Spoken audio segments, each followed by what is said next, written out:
Long before European empires crossed the oceans, powerful kingdoms were already rising across the forests of West Africa. This was a land of dense jungle, winding rivers, and hidden wealth. A land where gold glittered beneath the soil and flowed through rivers like sunlight. Foreign traders would later give it a famous name.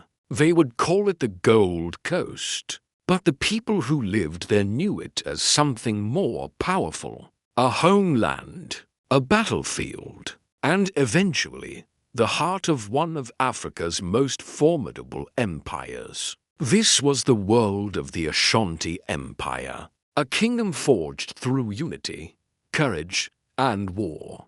The forests of what is now Ghana hid one of the greatest treasures in Africa. Gold lay beneath the earth in astonishing quantities. Rivers carried flakes of gold downstream. Local communities mined it with simple tools and incredible patience. For generations, gold shaped the economy of the region.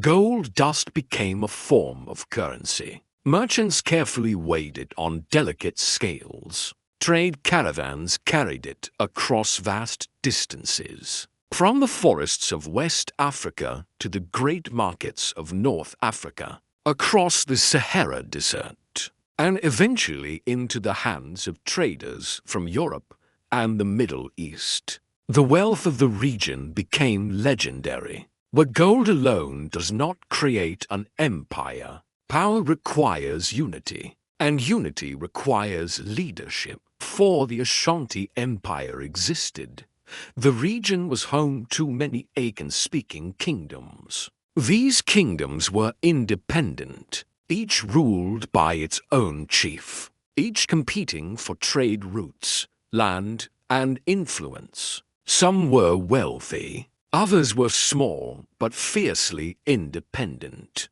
Conflicts between these states were common. Wars broke out over territory and trade. And while they shared language and culture, they remained divided. Division weakened them.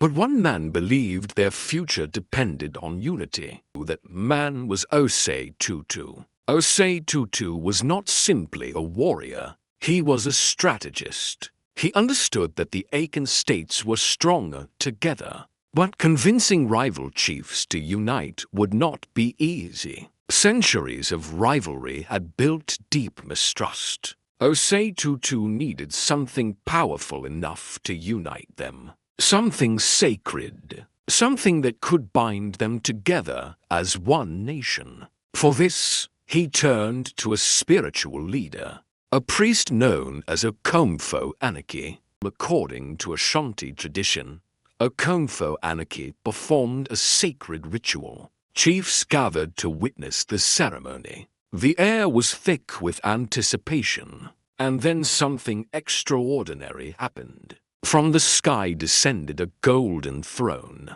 a shining symbol unlike anything they had seen before.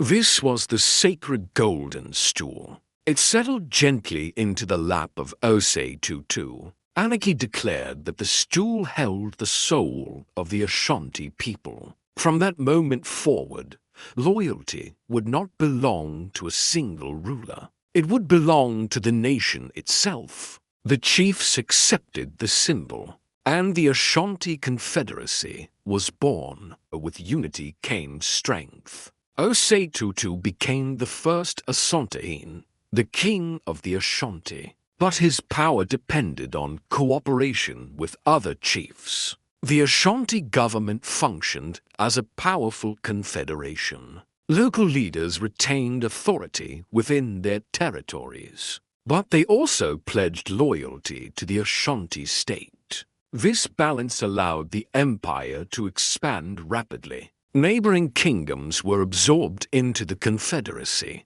Trade routes came under Ashanti control, and the power of the empire began to grow.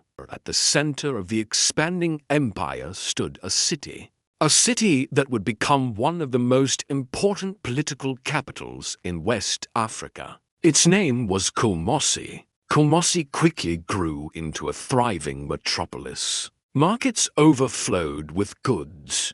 Gold merchants negotiated prices in crowded stalls. Artisans crafted beautiful ornaments from gold and ivory. Warriors patrolled the streets, and royal officials carried out the business of empire. The palace of the Asantehene stood at the center of the city, a symbol of authority and tradition.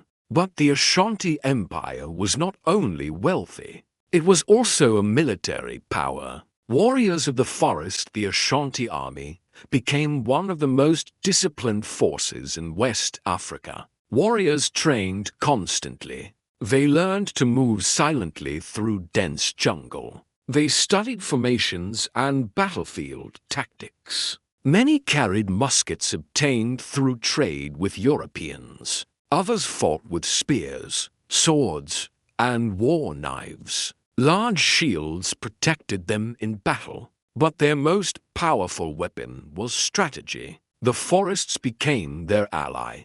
Ashanti warriors used ambush tactics with deadly effectiveness. Enemies marching through the jungle could be attacked from every direction. Entire armies could disappear into the trees and reappear when the moment was right. This made the Ashanti extremely dangerous opponents. Expansion across the region with a powerful army.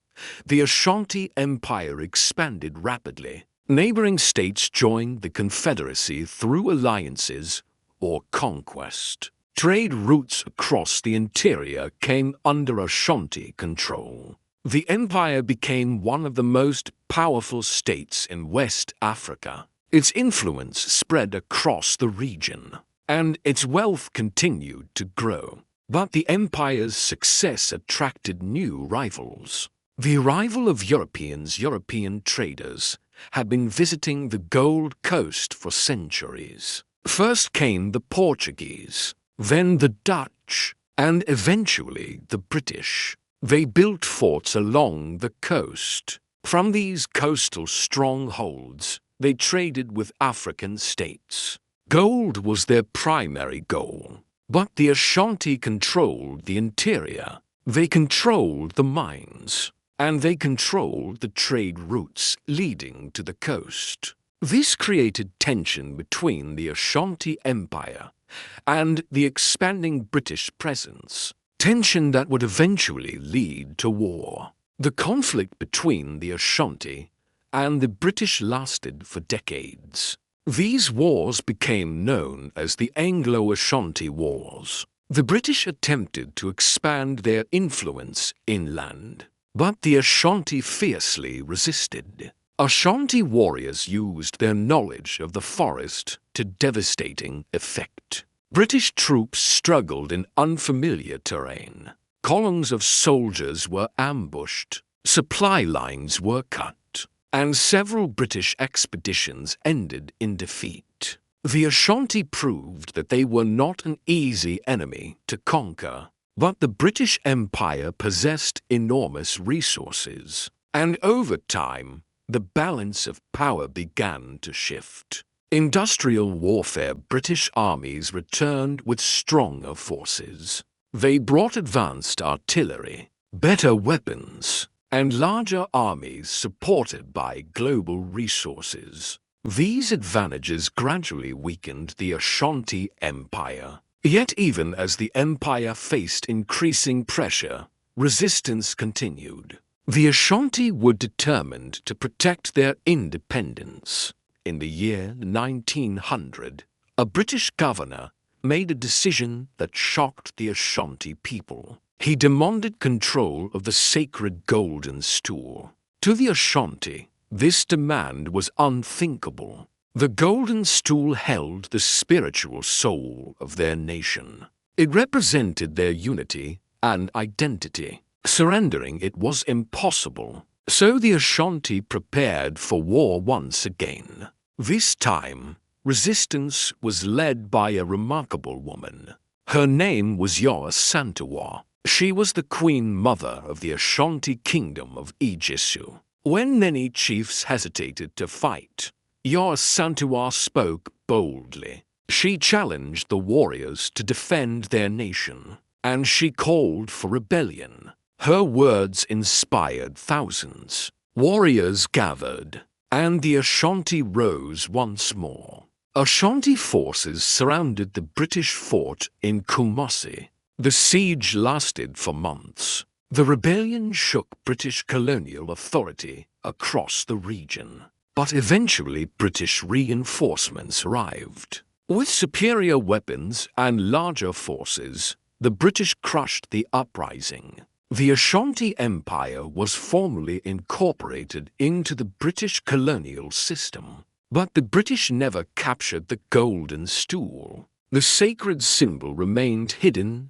and protected. Legacy of the Ashanti. Although the empire fell under colonial rule, the Ashanti identity endured. Cultural traditions survived. Ceremonies honoring the golden stool continued, and the Ashanti people preserved their history and heritage. Today, the Ashanti Kingdom still exists as a traditional authority within modern Ghana. The stories of Ashanti warriors are remembered with pride, because the Ashanti were not merely traders of gold. They were builders of a powerful civilization, guardians of their land, and warriors who defended their nation for centuries. The forests of West Africa still carry the echoes of Ashanti history. A story of unity, a story of courage, and a story of resistance. From the rise of Osei Tutu to the defiance of Yor Asantewaa, the Ashanti Empire remains one of the greatest chapters in African history. If you enjoyed this journey into the past, subscribe for more epic stories of civilizations, empires, and forgotten worlds. Because history is not just about the past. It is about understanding the forces that shaped our world today. And the next story may be even more incredible.